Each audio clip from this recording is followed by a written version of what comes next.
Jadi Gibranmu adalah Gibranmu, bukan Gibranku.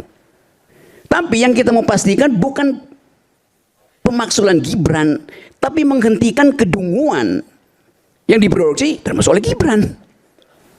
Sebelum dia jadi PSI, saya ngajar di situ. Tanya deh. Anda lihat jurnal PSI pertama yang nulis saya. Judulnya Arah Generasi. Baca nggak? Baca nggak? Anda baca? Anda baca tulisan saya di situ? Saya mendengar. Ya? Saya mendengar, tapi saya tidak. Oke, ada yang membaca dengan kuping rupanya. Gibran butuh konsultan yang betul-betul paham tentang reason issue. Saya bantuin Gibran.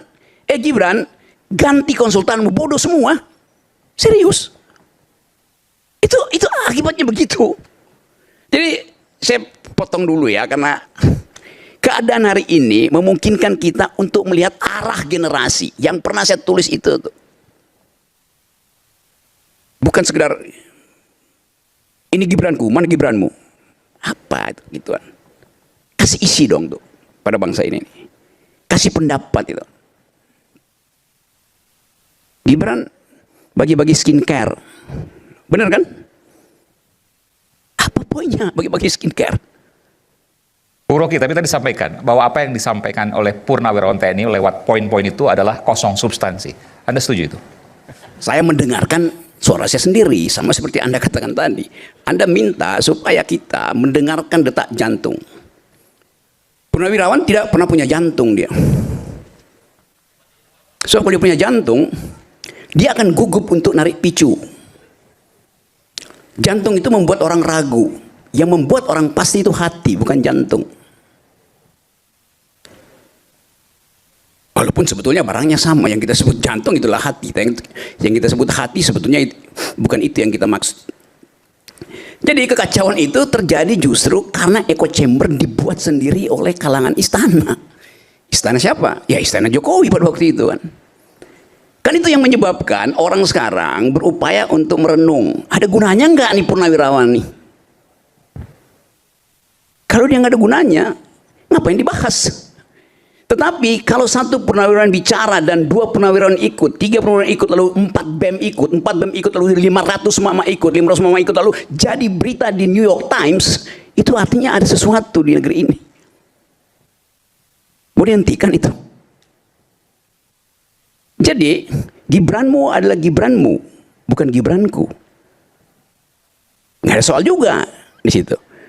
Tapi yang kita mau pastikan bukan pemaksulan Gibran, tapi menghentikan kedunguan yang diproduksi termasuk oleh Gibran. Kalau Gibran bukan wakil presiden, nggak mungkin istilah kedunguan itu saya terapkan pada beliau itu. Tetapi karena pejabat publik itu ada standarnya, maka kita terpaksa mesti terangkan itu. Pikiran Purnawirawan mengintip soal kedunguan apa enggak? Ya mungkin tidak. Dia mengintip soal pelanggaran etik di Mahkamah Konstitusi. Dan pelanggaran etik itu adalah hoax. Nggak benar pelanggaran etik itu. Ya kan? Hoax kan? Ya. CC. Jimli Asidik. Berarti Anda nggak baca pertimbangan Jimli Asidik sehingga mengeluarkan itu. Ya tapi Jimli Asidik kemarin bicara bahwa tidak mungkin Gibran dimaksudkan akan diproteksi oleh presiden. Itu 2 argumen yang berbeda. Dia melihat tidak mungkin karena akan diproteksi oleh presiden. Jadi dia mengetahui akan diproteksi, oleh karena itu dia batalkan pelanggaran etisnya itu. Kalau diproteksi oleh presiden, dasarnya apa? Ya karena satu paket. Tidak juga. Karena itu kapasitas individu. Gibran punya kapasitas individu, Prabowo punya kapasitas individu. Yang lagi disorot kapasitas individu Gibran, itu Gibranmu itu. Kan begitu cara kita melihat soalnya kan. Ya tapi kan ini melanggar konstitusi. Apa yang melanggar konstitusi? Apakah persoalan kita persoalan hukum di sini? Bukan. Bukan persoalan legalitas, ini persoalan legitimasi. Karena itu kalau dia legalitas selesai dia. Karena legitimasi diulang-ulang sampai you bosan sendiri dengar suara lu sendiri kan. Muhammad tiap hari bicara itu. Anak SMP juga bicara itu. Mem ada di mana-mana tuh. Tiba-tiba ada soal Raja Ampat. Maka Demi Raja Ampat batalkan sesuatu yang udah 2 tahun dipersoalkan orang. Kiai. Sekarang Raja Ampat kita bongkar hari ini. Tiba-tiba ada Raja 5, maka Raja Ampat kita tinggalkan, masuk ke Raja 5 itu. Kan begitu cara berpikirnya tuh. Jadi bukan karena ada sesuatu, maka yang di belakang itu menjadi tidak penting. Seandainya, saya ikuti logikamu, sekarang ada suara Raja Ampat, karena itu tinggalkan. Nggak ada berguna para purnawirawan. Oke, sekarang, sebelum ada Raja Ampat, berguna nggak dia? Ya berguna, karena nggak ada Raja Ampat kan. Dan logiknya begitu. Cara membaca persoalan tuh begitu. Bukan karena Anda dapat permen hari ini lebih manis, maka permen yang kemarin nggak ada gunanya. Memang nggak ada gunanya hari ini kalau dia lebih manis, tetapi kemarin dia berguna itu. Karena belum ada pembanding. Sekarang kita lihat pembandingnya apa? Berguna nggak perbandingan itu? Kan di kepalamu tadi begitu banyak hal yang Anda anggap bahwa nggak penting itu. Karena yang paling penting adalah titipkan bangsa ini pada anak muda itu. Anak muda itu berkumpul di PSI, tempatnya Adek. Isinya orang tua. Dan yang akan jadi ketua orang tua. Coba bersihkan tuh cara berpikirnya. Saya yang pertama kali justru mendorong si Raja Yuli, mendorong Grace Natali untuk memastikan bahwa partai ini akan jadi partai ideologis in optima forma. Sebelum dia jadi PSI, saya ngajar di situ. Tanya Made. Anda lihat jurnal PSI pertama yang nulis saya. Judulnya Arah Generasi. Baca nggak? Baca nggak? Anda baca? Anda baca tulisan saya di situ? Saya mendengar. Ya? Saya mendengar, tapi saya tidak. Oke, ada yang membaca dengan kuping rupanya. Karena itu baca tuh. Saya tuliskan di situ argumen mengapa PSI harus jadi arah generasi. Bukan diarah-arahkan oleh pemodal, oleh bapaknya tuh.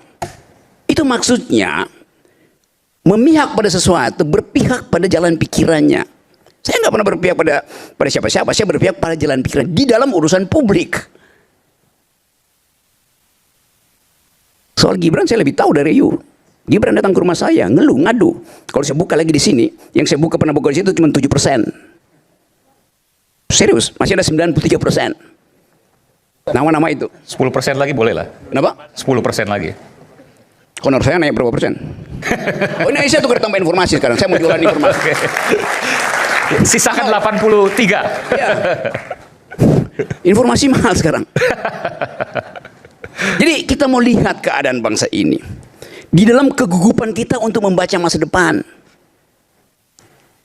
Anda, Gibranku, Anda baca nggak proposal Indonesia 3 hari lalu di sidang ILO di Geneva? Baca? Nggak baca, gimana? Itu soal nasib tenaga kerja, buruh, dan manusia Indonesia berhadapan dengan artificial intelligence yang nanti 3 tahun lagi itu kan menguasai sistem perburuan dunia. Yang ngomong di situ siapa? Jumhur Hidayat.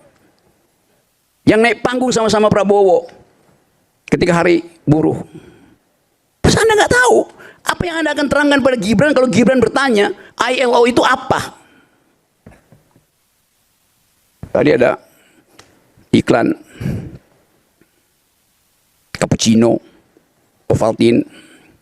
ILO itu Milo buat diminum. Kan itu pentingnya. Anda mau dukung Gibran dengan kekosongan. Reason issue Anda nggak ngerti, bagaimana coba? Gibran butuh konsultan. Saya pernah bilang ke kalian itu. Gibran butuh konsultan yang betul-betul paham tentang reason issue. Saya bantuin Gibran. Gibran, ganti konsultanmu, bodoh semua. Serius. Itu akibatnya begitu. Jadi saya potong dulu ya, karena keadaan hari ini memungkinkan kita untuk melihat arah generasi yang pernah saya tulis itu. Bukan sekedar ini Gibranku, mana Gibranmu? Apa itu gituan. Kasih isi dong tuh pada bangsa ini. Kasih pendapat itu. Gibran bagi-bagi skincare. Benar kan?